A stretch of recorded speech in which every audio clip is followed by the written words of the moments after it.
Hola, ¿qué tal a todos? ¿Cómo están? Muchas gracias nuevamente por participar en nuestros Ateneos. Hoy tenemos el gran honor de que esté con nosotros el doctor Adolfo Güemes, quien hizo algunos fellowship en oftalmopediatría, estrabismo y neurooftalmología en el Cleveland Clinic en Ohio, Estados Unidos. En este momento es el director del servicio de oftalmopediatría, estrabismo y neurooftalmología en consultores oftalmológicos en Buenos Aires. Hoy nos va a brindar el tema neurooftalmología y casos clínicos. ¿Qué tal, Adolfo? ¿Cómo estás? ¿Cómo estás, Luis? Muchísimas gracias por la invitación. Para mí es un honor poder participar en estos ciclos de Ateneos en Oftalmoabad. He escuchado mucho de tu centro, cómo ha crecido en los últimos años y todo tu currículum y tu estadía en retina en Estados Unidos. Así que para mí es un gran placer poder participar en ese centro. El placer es nuestro y el honor por el nivel que has conseguido en todos estos años, en todo lo que estás haciendo, en la parte académica, en la parte institucional. Así que es un verdadero honor tenerte. Cuando quieras, podemos comenzar. Bueno, muchas gracias. Y hoy vamos a hablar de casos clínicos de neurooftalmología. Vamos a tratar de hacerlo en más o menos 40 minutos. Y vamos a mostrar casos clínicos de neuritis óptica. Y muchas veces lo que ocurre es que nos derivan pacientes o nos llegan pacientes con el diagnóstico ya hecho de neuritis óptica y hay un tema etimológico de ver si realmente es una neuritis óptica. Cualquiera veces la tendencia en oftalmología es a cualquier patología de nervio óptico denominarla neuritis óptica. Y la neuritis óptica, por definición, como lo dice el nombre, es una inflamación del nervio óptico y de las vainas del nervio óptico que cubren el nervio óptico, que es totalmente distinto cuando hay una compresión del nervio óptico, porque ya la etiología sabemos que es diferente, o cuando hay una alteración vascular, que suele ser abrupta, a nivel del nervio óptico, donde ahí no hay inflamación. Entonces, es importante distinguir cuándo es verdaderamente una neuritis óptica y cuándo no lo es, sea por un accidente isquémico del nervio óptico, sea por una compresión del nervio óptico, o sea por una hipertensión endocraniana que también va a producir un edema de la papila o un edema del nervio óptico. Entonces, vamos a empezar por casos, vamos a tratar de hacerlo más simple posible para que se entienda en todos los niveles de la residencia. Esta es una paciente de 54 años de edad, de sexo femenino, que consultaba porque nuevamente ya había pasado, tenía dolor y pérdida de visión aguda o subaguda en el ojo derecho y ya lo había tenido 12 años atrás, le habían dado inyecciones de solumedrol y había mejorado a los 2 días. Se hizo neuroimágenes que daban totalmente normal. Hace 2 años le había pasado en el otro ojo, también dolor ocular, pérdida de visión en el ojo izquierdo que mejoró. Entonces uno diría, bueno, una neuritis óptica, ¿qué es una neuritis óptica?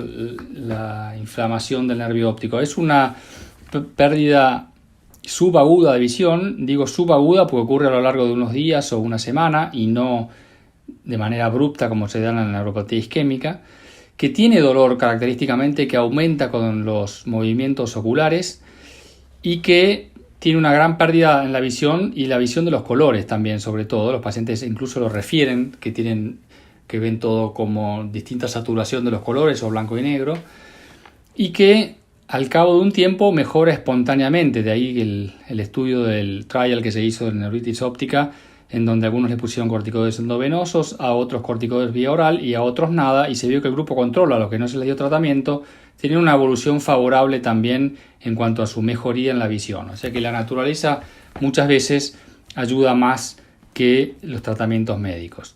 Sin embargo, lo que se había visto en ese trial es que cuando uno le hace el corticoide por vía endovenosa, la recuperación de la visión es mucho más rápida y las recidivas o recaídas son mucho menores, con lo cual, como esto se asocia a esclerosis múltiple, entonces obviamente es el tratamiento de elección que se hace hoy en día, en el caso de una neuritis óptica. Y este paciente, digamos que cumplía los criterios de una neuritis óptica, porque tenía dolor, tenía pérdida de visión de manera subaguda, y que mejoraba con los corticoides. O sea que uno diría, bueno, esto es una neuritis óptica. Lo único que no calzaba muy bien en lo típico, en lo clásico, lo que se llaman las neuritis ópticas clásicas, es que tenía una resonancia magnética que era totalmente normal y no tenía lesiones desmelinizantes periventriculares como se suelen ver en los casos de esclerosis múltiple asociado a neuritis óptica.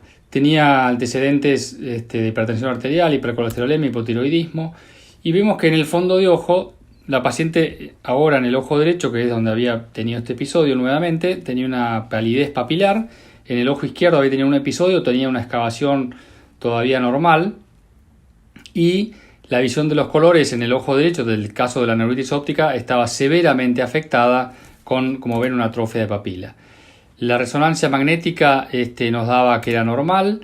Se le hizo nuevamente un tratamiento con solumedrol endovenoso y luego corticoides por vía oral durante 7 días y mejoró la visión a 20/60.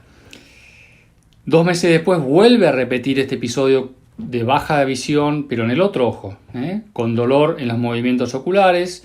Volvemos a repetir el tratamiento de solumedrol endovenoso y vuelve a mejorar, pero ya era raro, ya tenía 2 episodios en un ojo, 2 episodios en el otro, era como demasiado repetido. Vemos acá el campo visual donde estaba ya afectado con escotomas secos centrales en el ojo derecho, y en el ojo izquierdo tiene algunos escotomas periféricos. Vuelve a repetir episodios de disminución de la visión con dolor ocular moderado, mejoría en la visión. En 3 ocasiones en 2 años. Volvemos, cada vez que tenía episodios la paciente ya, creo las últimas veces ni siquiera nos consultó y ya directamente fue al sanatorio donde las ponían los corticoides endovenosos, y ella misma nos pedía la orden y se iba a internar y se colocaba los corticoides endovenosos.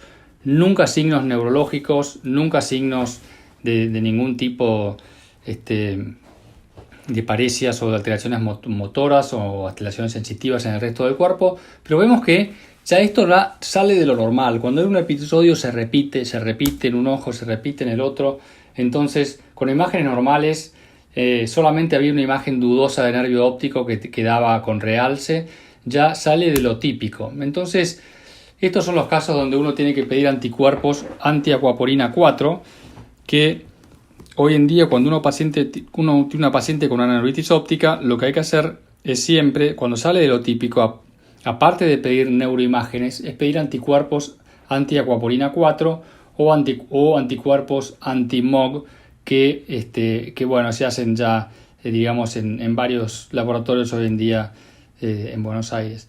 Entonces son ya neuritis óptica que salen de lo típico cuando son episodios que se repiten, y entonces ahí ya tenemos que pensar en otra patología que suelen tratarse hoy en día con citostáticos o con anticuerpos monoclonales. Entonces esto correspondía al dar positivo anticuerpos antiacuaporina a una neuromielitis óptica, enfermedad de De Vic, que se da, aparte de una alteración a nivel de nervio óptico, se asocia también a veces a una mielopatía. Por eso cuando un paciente tiene una neuritis óptica que no es clásica y uno tiene que pensar en que puede ser una neuromielitis, cuando uno pide imágenes hay que pedir resonancia magnética nuclear de cerebro y órbita y también de columna.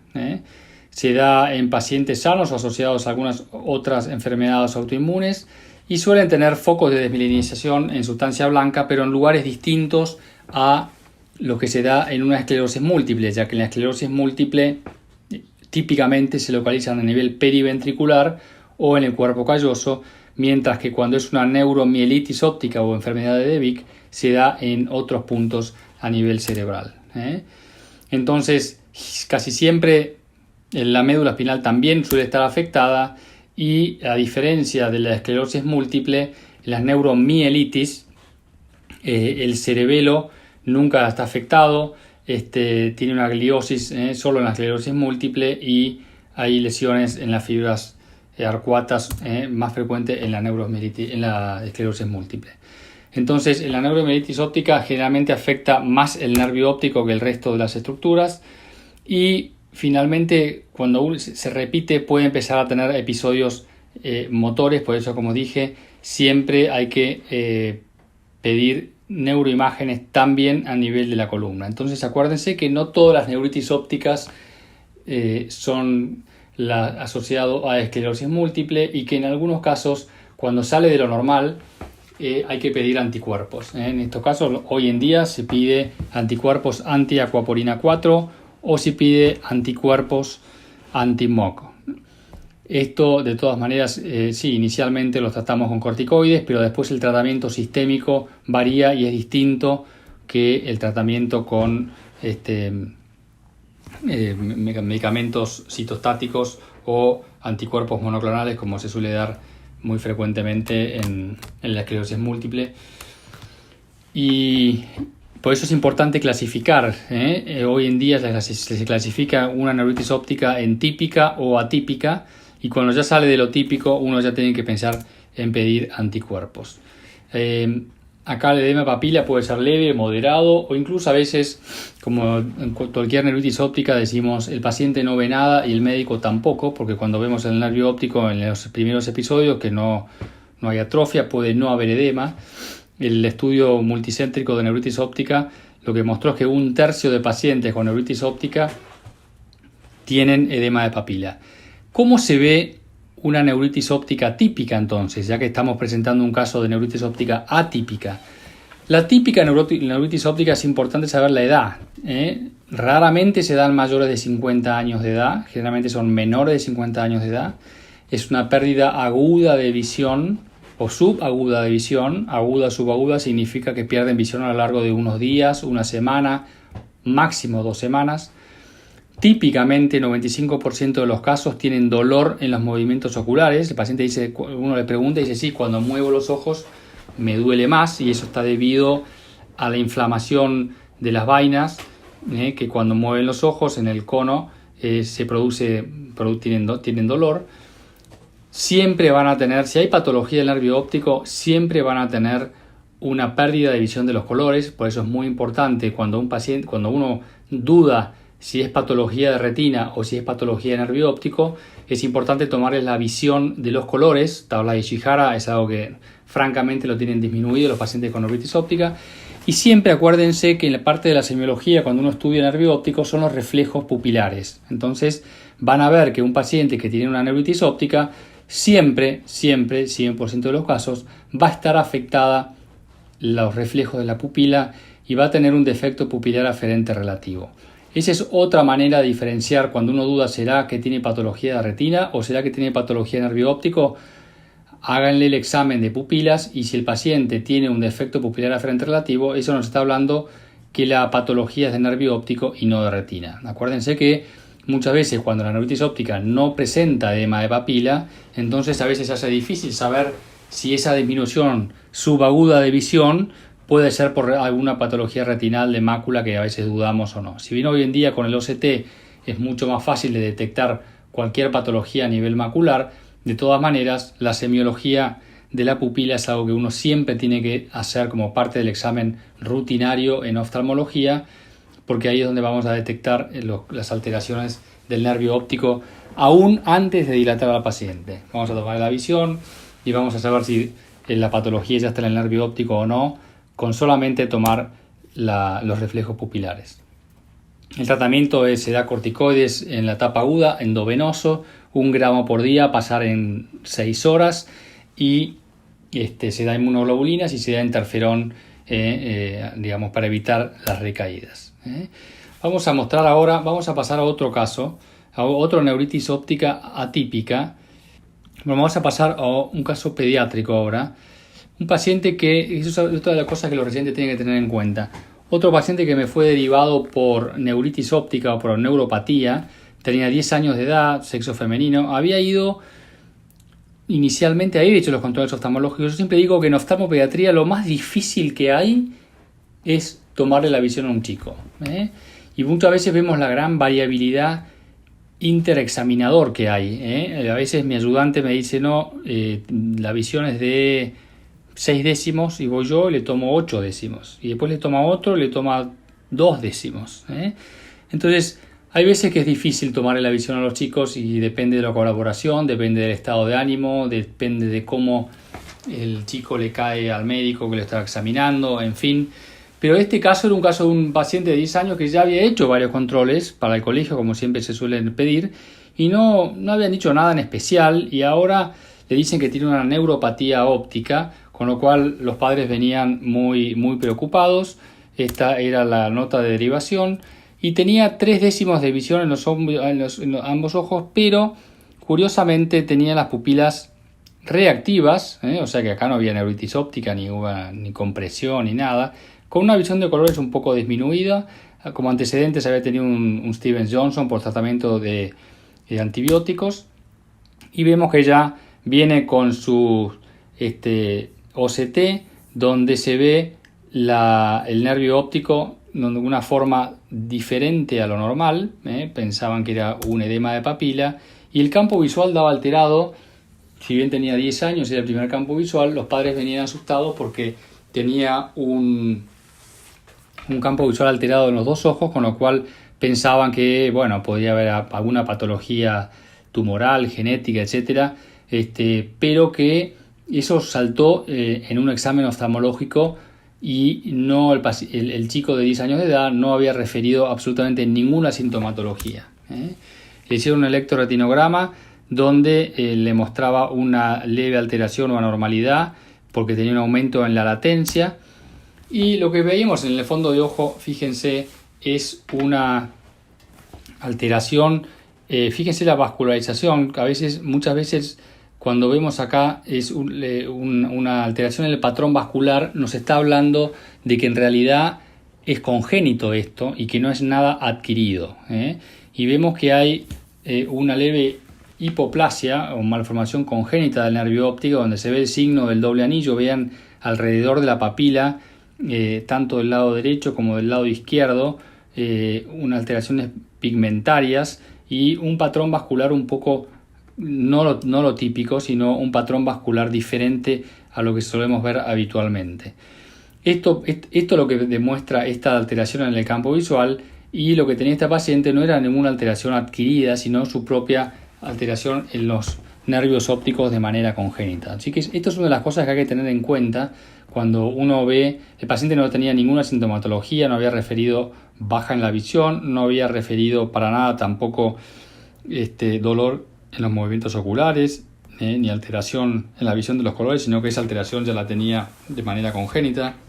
Entonces, siempre tener en cuenta como diagnósticos diferenciales, mirar si no puede haber una cuestión ya crónica que lo tiene de primeros de nacimiento, y miren el patrón vascular para ver si no puede corresponder esto a una malformación congénita del nervio óptico y no a una neuritis óptica.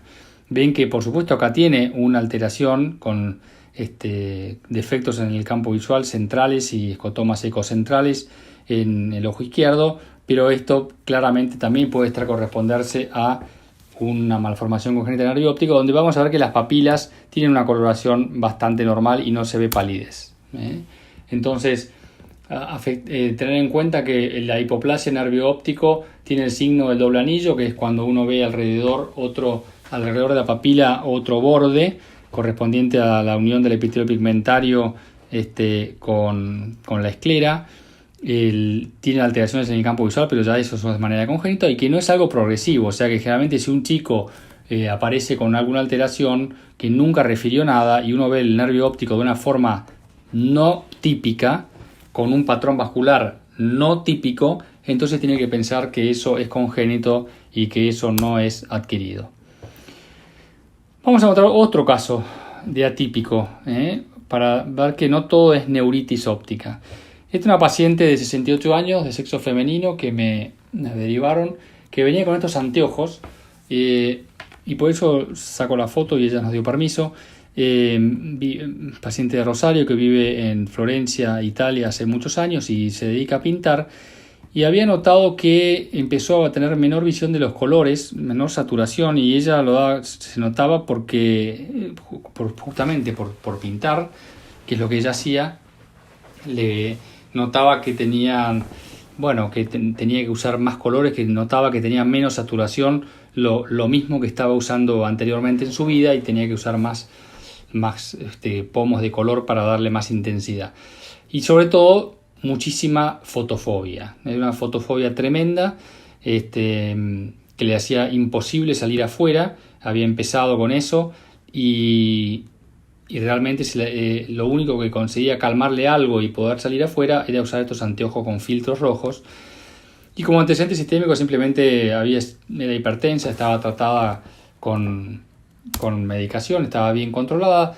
Le tomamos la visión y sin embargo la visión era normal, tenía buena visión y la paciente se quejaba excesivamente con sus problemas visuales, y sin embargo vemos que tenía una buena visión, con una visión de los colores levemente alterada, tampoco era algo tan grave. Las pupilas eran normales, o sea que uno dice, bueno, si tuviera algo de nervio óptico, aunque no tuviera un defecto pupilar aferente relativo, tendría que tener una pupila más lentas, que no reaccionan tanto a la luz. Generalmente la semiología de la pupila lo hacemos mirando la letra E grande, mirando de lejos para evitar la convergencia y la miosis, y apagamos las luces y usamos el Schepens o el oftalmoscopio indirecto, que tiene una luz bastante fuerte, bastante potente. Iluminamos una pupila, después la otra, y habitualmente cuando vemos que la pupila reacciona rápidamente a la luz, sabemos que ese nervio óptico funciona bien. Y esta paciente tenía eso, mostraba que las pupilas, cuando le mostramos con el Schepens la luz, reaccionaba rápidamente, o sea que curiosamente tenía atrofia de papila, a pesar de tener esas pupilas reactivas, un poco mayor en un lado, un poco mayor en otro. Y uno diría, bueno, podría ser que esta paciente con antecedentes de hipertensión arterial, a pesar de estar bien controlada, podría haber sido que tuviera una neuropatía isquémica, porque tenemos una excavación pequeña, tenemos atrofia de papila. Ahora, puede darse, ¿cómo es la neuropatía óptica isquémica? La famosa neuropatía óptica isquémica no arterítica o la arterítica, el ION. Bueno, el ION se da, a diferencia de la neuritis óptica, en mayores de 50 años de edad. Suele ser súbita, o sea que no pierden la visión a lo largo de unos días, sino los pacientes habitualmente se dicen, perdí la visión cuando empecé a ver una sombra, o empecé a ver algo raro, o empecé a ver borroso a la mañana. Puede ser a la mañana, puede ser en otro momento, suele ser debido a episodios de hipotensión nocturna, pero el paciente refiere claramente cuándo fue que empezó a verlo, o sea que es algo agudo y no subagudo, no es a lo largo de 2, 3, 4 días y no ocurre de golpe.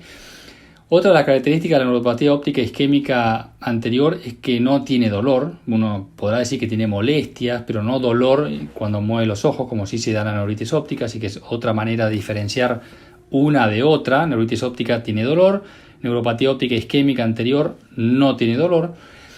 Y la otra característica que es muy importante cuando uno piensa que hay una neuropatía óptica isquémica es la excavación. Miren la excavación. Cuando un paciente mayor de 50 años, como son los que tienen la ION, tiene una excavación muy pequeña, entonces ese es un factor de riesgo para la neuropatía óptica isquémica. Lo que Ron Bird, en la década del 70, neurooftalmólogo en ese momento en Florida, describió como disco de riesgo. Disco de riesgo porque descubrió que los pacientes que tenían neuropatía óptica isquémica tenían una excavación más pequeña, contrario a los glaucomatosos. Por eso le llamó disco de riesgo. Entonces, cuando uno sospecha que un paciente puede tener una neuropatía óptica isquémica, vayan al ojo sano, miren el ojo que no tiene sintomatología y van a ver que ese ojo también va a tener una excavación más pequeña. El otro ojo va a tener un edema de papila. Otra de las diferencias entre la neuropatía óptica isquémica y la neuritis óptica es que la neuropatía óptica isquémica siempre se presenta con edema de papila. En cambio, la neuritis óptica no siempre. Por eso es el famoso lema cuando el médico no ve nada y el paciente no ve nada, porque a veces el médico no ve nada porque no tiene edema de papila y sin embargo tiene una neuritis óptica. En cambio, la neuropatía óptica isquémica anterior, ya sea arterítica o no arterítica, siempre va a tener edema de papila, o sea que siempre van a ver algo en el disco óptico. Así que esa es otra de las diferencias entre neuritis óptica y neuropatía óptica isquémica. Aparte, la edad, uno ocurre arriba de los 50-60 años de edad y otro antes de los 50 o 60 años de edad. Aparte, dolor, uno tiene dolor y no tiene dolor. Y lo otro es, lo que sí coincide tanto la neuritis óptica como la neuropatía óptica anterior isquémica es que los dos van a tener los reflejos pupilares afectados. Por eso les dije que es tan importante en un examen oftalmológico siempre acostumbrarse a revisar la semiología de las pupilas, porque como esto afecta al nervio óptico también, la neuropatía óptica isquémica va a tener una alteración en la pupila con un defecto pupilar aferente relativo. Ahora, uno diría, entonces esto puede ser una neuropatía óptica anterior isquémica, puede ser. Lo raro es que, bueno, acá no vemos edema. ¿Por qué no vemos edema? Bueno, uno puede haber tenido una neuropatía óptica isquémica y después de 6 semanas, por más edema que haya tenido, ese edema se va a ir y va a quedar una atrofia. Entonces quizás este paciente tuvo una neuropatía óptica isquémica hace mucho tiempo y ahora ya le quedó la atrofia, así que podría haber sido eso. Ahora, ¿qué es lo que no cierra para la neuropatía óptica isquémica anterior? La paciente tenía esos anteojos rojos o de un color extraño por la fotofobia. O sea, la neuropatía óptica anterior isquémica no da fotofobia y menos fotofobia extrema. Podría decir, bueno, la afección de los colores se da, sí, la afección de los colores se da tanto en la neuritis óptica como en la neuropatía óptica anterior isquémica, pero lo que no da el ION es una fotofobia tan importante, tan extrema, que el paciente no pueda salir de su casa y tenga que usar hasta para estar adentro de su casa esos anteojos con esos filtros rojos. Entonces acá había algo que ya sale de lo común, y es cuando uno sale de lo común donde uno tiene que empezar a pensar en el algoritmo de manera diferente, y pensar a buscar en otras patologías. Entonces tenía reflejos pupilares normales, a pesar de tener estas papilas relativamente pálidas. ¿Y por qué puede ser que tenga pupilas normales y tiene papilas pálidas? Bueno, en realidad, cuando uno tiene una palidez en ambos nervios ópticos, no va a tener un defecto pupilar aferente relativo. Justamente como dice el nombre, si uno tiene una patología en los dos, no va a tener un defecto relativo porque es relativo de uno con respecto al otro, porque los dos están igualmente afectados. Cuando uno tiene un ION en los dos nervios ópticos, lo que va a notar es que los reflejos pupilares, el reflejo directo, cuando uno ilumina la pupila, va a ser un reflejo mucho más lento. Ahora, no va a tener defecto relativo porque los dos nervios ópticos están igual de afectados y por lo tanto esa alteración no lo van a encontrar. Pero ante un caso con fotofobia extrema y atrofia de papila, tenía estudios autoinmunes. Estos son estudios que ella traía porque ella había venido por unas semanas a Argentina. Le habían pedido todo tipo de antígeno, todo tipo de anticuerpos autoinmunes, todo daba de normal, y estos son los campos visuales que traía el paciente. Entonces, como vemos, tenemos acá, esta es la diferencia entre un campo visual computarizado que toma solamente 30 grados y lo que pedimos en estos casos, queremos ver la periferia, no solamente los 30 grados centrales, como suelen pedir los campos visuales computarizados. Entonces, lo que pedimos en este caso es el OCT, que estaba, ahí vemos una alteración, tenía una resonancia magnética que era totalmente normal, un potencial visual evocado que nos hablaba de neuropatía óptica bilateral, porque obviamente tenía una atrofia parcial de papila, con lo cual nos daba una alteración en la transmisión, y le pidieron también un electroretinado, pero acá lo que hay que pedir es un campo visual Goldman, porque el campo visual Goldman toma 60 grados y no 30 grados, entonces nos podemos perder de efectos periféricos, que si tenemos solo un campo visual computarizado, al tomar los 30 grados nos podemos perder. Y en el campo visual Goldman lo que vimos son estos escotomas anulares. Y cuando uno ve un escotoma anular, es algo ya no propio del nervio óptico, sino de patología de retina. Entonces, al ver estos escotomas anulares en un ojo y paracentrales en el ojo izquierdo, con también escotomas anulares alterados, lo que tenemos que pedir es anticuerpos contra la retina, anticuerpos anti células de la retina, porque esto corresponde a una retinopatía autoinmune. La retinopatía autoinmune produce una pérdida progresiva, indolora de la visión, típicamente ocurre después de la quinta o sexta década de la vida, tiene una fotofobia intensa. Cuando ustedes tengan un paciente que se queja de una fotofobia extrema, piensen en retina y no tanto en nervio óptico.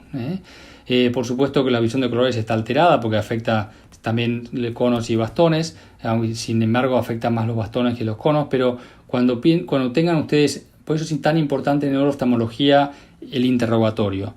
Cuando el paciente se queja mucho de fotofobia, piensen en retina. Y la retinopatía autoinmune es uno de estos elementos a tener en cuenta.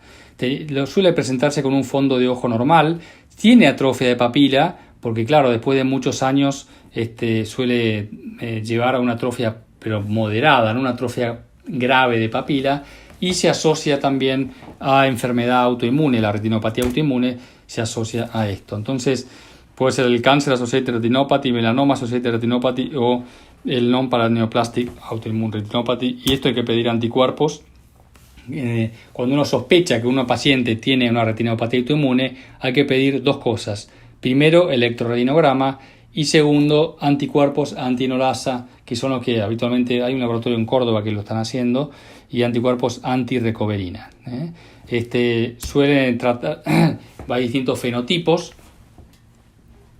pero típicamente se da, aparte de la fotofobia extrema que tienen los pacientes, tiene una pérdida de visión progresiva, lenta, no es algo agudo. Si esto hubiera sido una neuropatía óptica anterior isquémica por tener 68 años de edad, por ser hipertensa, la paciente hubiera dicho perdí la visión en tal momento, y ella no se quejaba de eso, sino decía vengo perdiendo visión hace varios años. Cuando uno ve que es algo progresivo, que es algo lento, entonces uno tiene que pensar en que puede ser algo autoinmune, aunque también tiene que pensar en que puede ser algo compresivo. Cuando uno tiene un tumor cerebral que va comprimiendo el quiasma o el nervio óptico, tampoco es que pierde la visión de golpe, sino que viene perdiendo la visión progresivamente. Por eso es muy importante el interrogatorio en neurooftalmología y notar bien cómo es la pérdida de visión, si es aguda, si es subaguda, si es crónica a lo largo del tiempo, a lo largo de cuánto tiempo, y por supuesto interrogar a lo largo de si tiene el paciente mejor visión nocturna, mejor visión diurna, si tiene mucha fotofobia, porque eso también nos va a ir orientando, tanto como la visión de colores, la saturación de los colores, eso nos va a orientar a qué tipo de patología hay ya antes de examinar al paciente. Por supuesto que la neuropatía autoinmune es un diagnóstico de exclusión, hay que primero excluir enfermedades tóxicas. ¿Cuáles, por ejemplo? Bueno, la neuropatía tóxica alcohólica. La paciente podría haber tenido una neuropatía tóxica alcohólica como diagnóstico diferencial. Bueno, vamos a diferenciarla porque la neuropatía tóxica alcohólica generalmente no tiene fotofobia extrema, tiene una pérdida sí progresiva, lenta de visión, pero los escotomas no son esos escotomas anulares que tenía la paciente, sino son escotomas centrales o secos centrales y bien simétricos. No vamos a ver hasta tardíamente una atrofia de papila, o sea, cuando uno ve una neuropatía tóxica, por ejemplo tóxica alcohólico-tabáquica, va a haber un nervio óptico con una coloración y una forma totalmente normal inicialmente, con lo cual, y muchas veces la neuropatía tóxica, a veces el paciente nos puede referir que estuvo en contacto con algún tóxico, pero muchas veces el paciente, aunque sea alcohólico y son las bebidas alcohólicas blancas, no nos va a referir sus hábitos, con lo cual se hace más difícil el interrogatorio en estos casos porque suelen negarlo. Entonces lo que nos va a hacer sospechar una neuropatía tóxica es que el campo visual nos muestra un escotoma bien simétrico, seco central en ambos ojos. En esta paciente se veían escotomas anulares, por lo cual ahí ya podemos hacer el diagnóstico diferencial. Y otra de las características de la neuropatía tóxica es que no dan fotofobia extrema como sí da la retinopatía autoinmune. El electroretinograma es muy importante cuando uno sospecha una retinopatía autoinmune porque da una alteración en la onda A y B, y es más selectiva en la onda B, y se le llama electronegativo a este electroretinograma, a diferencia de otro tipo de electroretinogramas abolidos. Entonces, más comúnmente se presenta en mujeres, suele ser más joven, no a los 68 años, pero digamos 2/3 de los casos de retinopatía autoinmune son mujeres. Es una disfunción retinal, por eso clínicamente a veces se presenta como si fuera una distrofia retinal, y los anticuerpos antirrecoverina que hacen reacción cruzada con conos y bastones son los que nos van a dar positivo y nos van a confirmar esto. Sin embargo, pueden haber casos de anticuerpos falsamente positivos, pero cuando uno ve la clínica, por eso sigue siendo tan importante la clínica, donde uno va a ver escotomas anulares, fotofobia extrema y pérdida progresiva de visión y sobre todo de visión de colores, es uno de los diagnósticos diferenciales a tener en cuenta.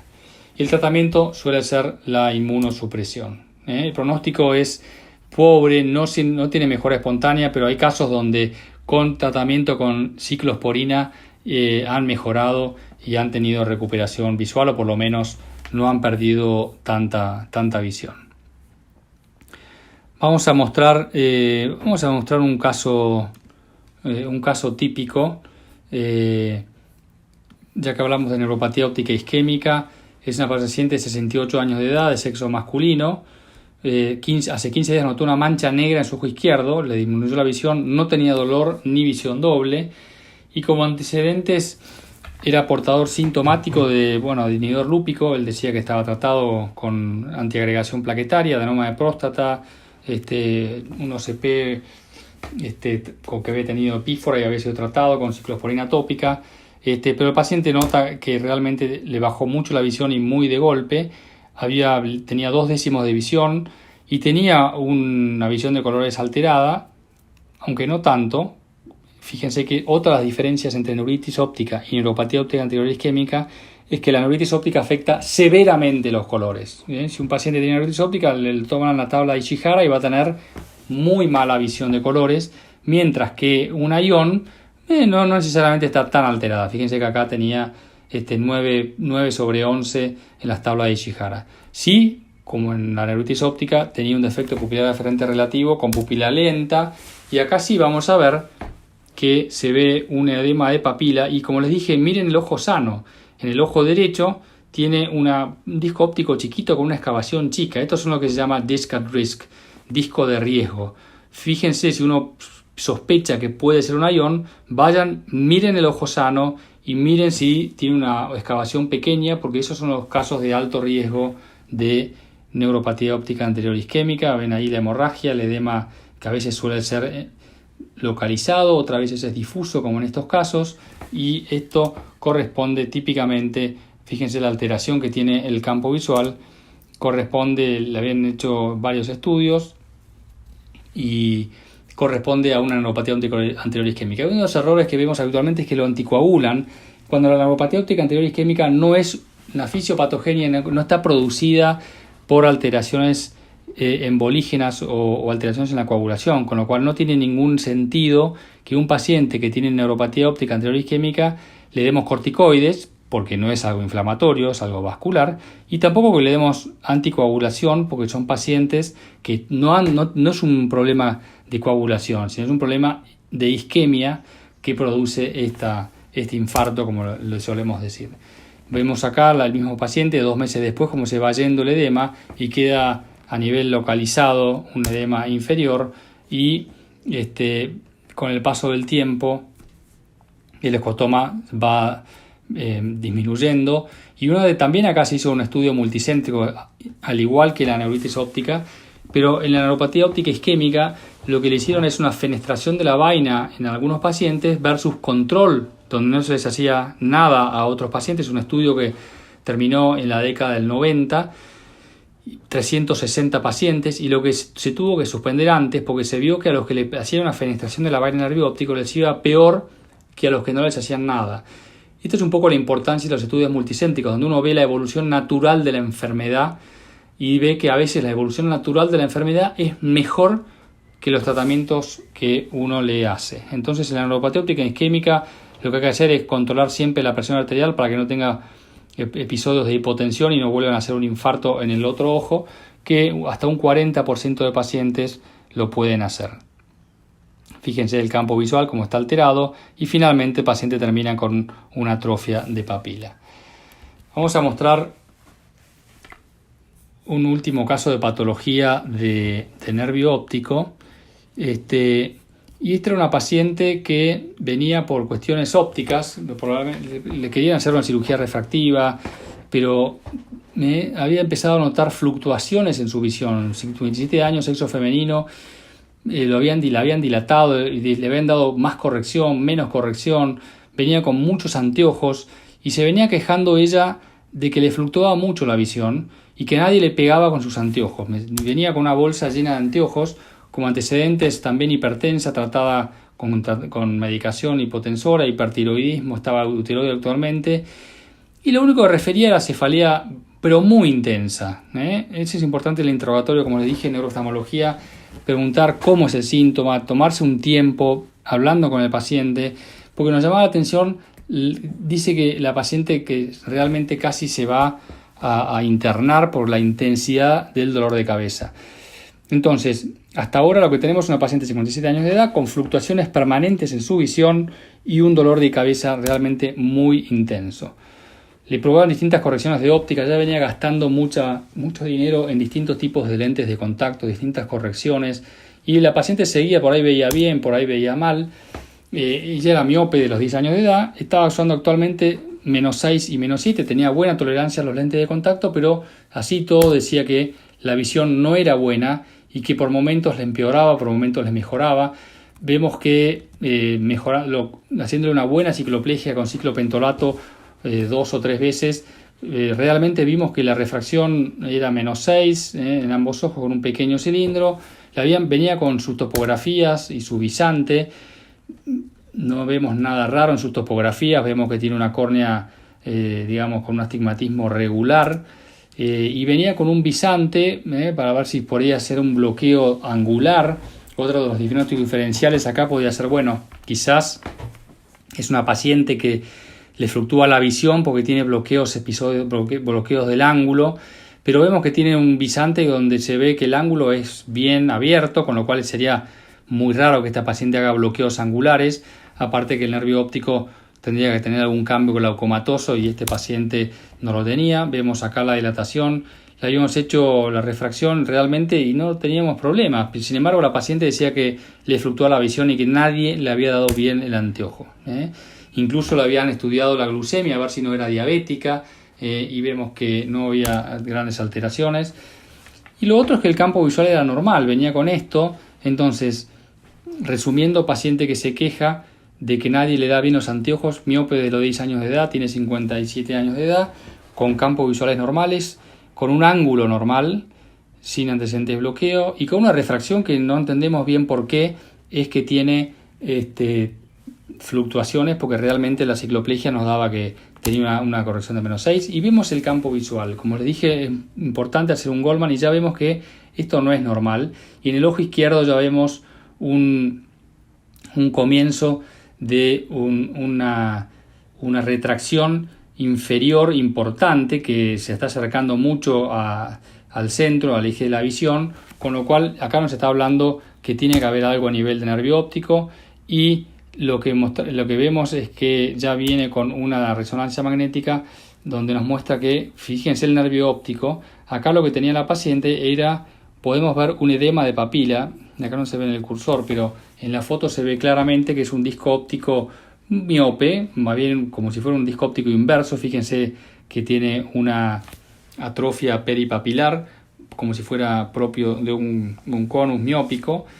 Y fíjense que tiene un edema de papila, un borramiento del borde, todo a nivel nasal, desde nasal superior, nasal inferior y todo el sector nasal de ese ojo derecho. Y en el ojo izquierdo, mucho más fácil de ver, casi 360 grados, también tiene un edema de papila. Con lo cual, un paciente que tiene fluctuaciones en la visión, de lo que ella se queja, con una cefalea muy intensa y edema de papila bilateral, lo que hay que pensar es que la paciente tiene hipertensión endocraniana.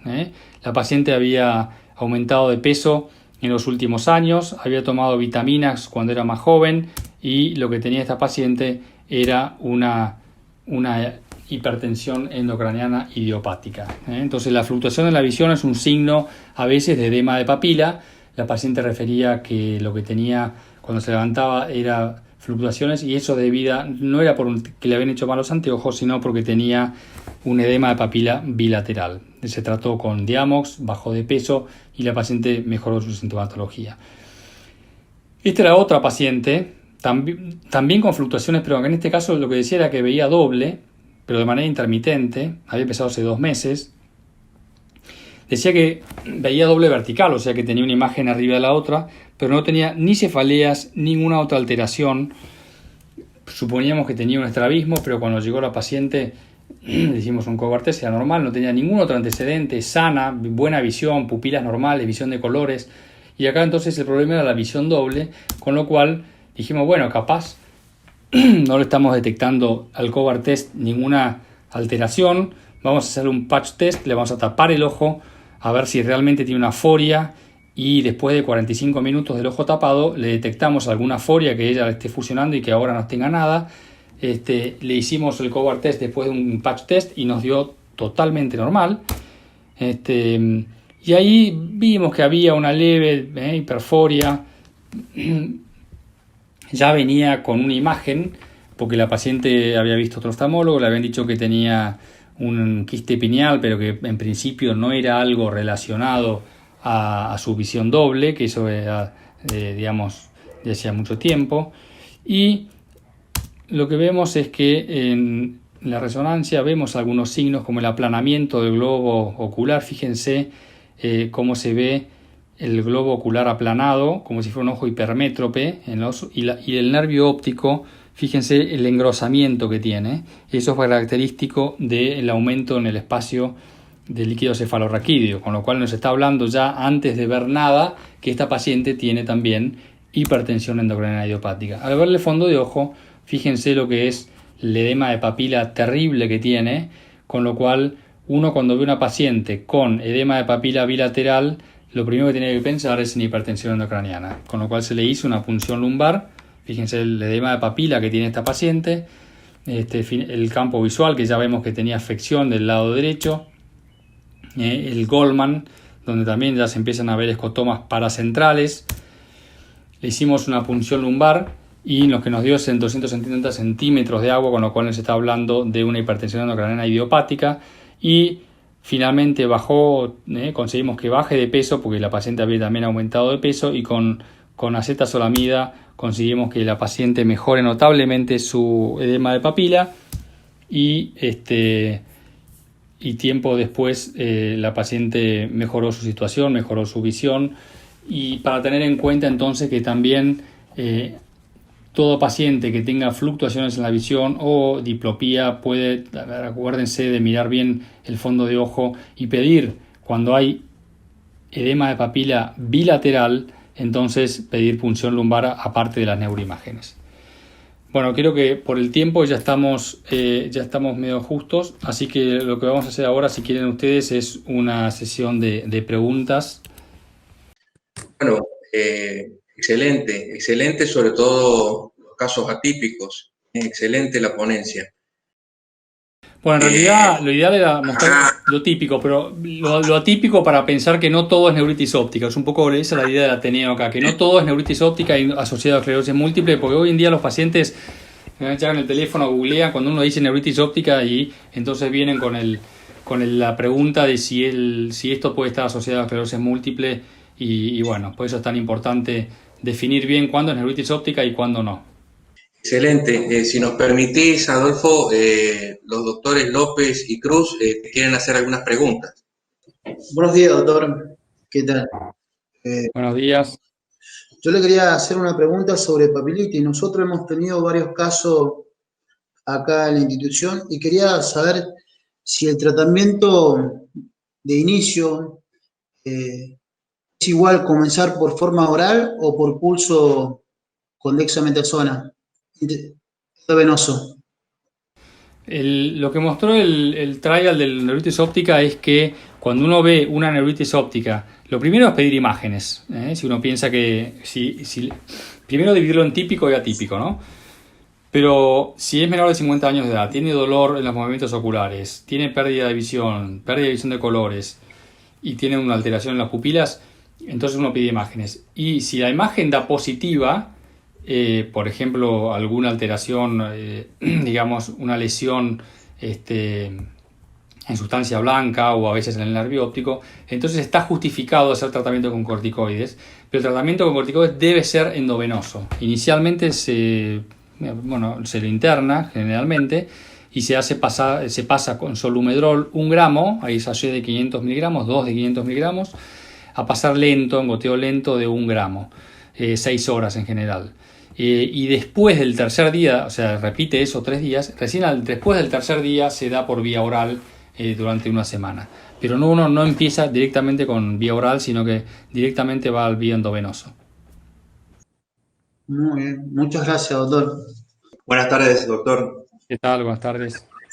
Quería hacer una pregunta con respecto a las neuritis en los niños post-vacinales, después de vacunación. ¿Cuál es el manejo que hacemos en ellos? Porque puede estar asociado a cuadros agudos de mielitis transversa, por ejemplo, se pueden observar. Sí, efectivamente, ya la neuritis óptica en chicos cambia completamente el pronóstico a lo que es en adultos, ¿no? Ya no está asociado a esclerosis múltiple como sí suele estar en adultos y bueno, post vacunación lo que pasa es que ahí, uno podría hacer tratamiento con corticoides, ya ahí sí por vía oral, pero muchas veces ahí hay que esperar la evolución natural, ¿no? Post vacunación, si bien no es algo que sea muy habitual, porque pensar que todos los niños del mundo se vacunan, pero ahí sí el tratamiento ya es distinto y se lo encara de manera diferente a un adulto. En un chico quizás a veces sí también hay que hacer tratamiento con corticoides y ahí más que nada es por vía oral. Bien. La doctora Lismari de Venezuela te va a hacer una pregunta también. Buenas tardes, doctor. ¿Qué tal, Lismari? Gusto en conocerlo. Quería hacerle una pregunta acerca de la evaluación, los estudios para solicitarle a los pacientes. Veo que se manejan más con el Goldman y quería saber qué utilidad o en qué caso se podía solicitar el OCT de papila. El OCT de papila es algo que hoy en día nos ayuda muchísimo. En chicos hay menos experiencia que en adultos y bueno, creo que muchos centros oftalmológicos tienen OCT, con lo cual el OCT de papila sobre todo es muy útil cuando uno duda entre ahí si es un edema o un pseudoedema.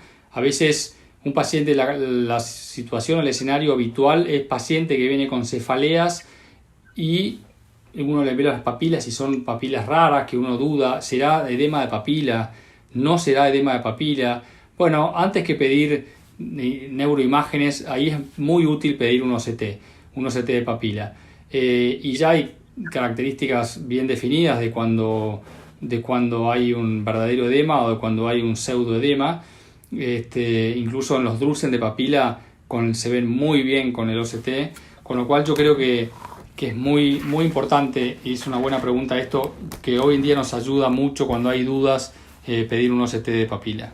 Así que en los chicos hay menos estandarización que en adultos, pero ya se está logrando eso, con lo cual también en un chico, los chicos sobre todo, que tienen menos excavación en el nervio óptico y uno se hace más difícil, un chico que le duele la cabeza y que ve nervios ópticos raros, entonces antes que hacer una neuroimagen, que muchas veces hay que dormirlo con anestesia general, es muy útil hacer un OCT de papila.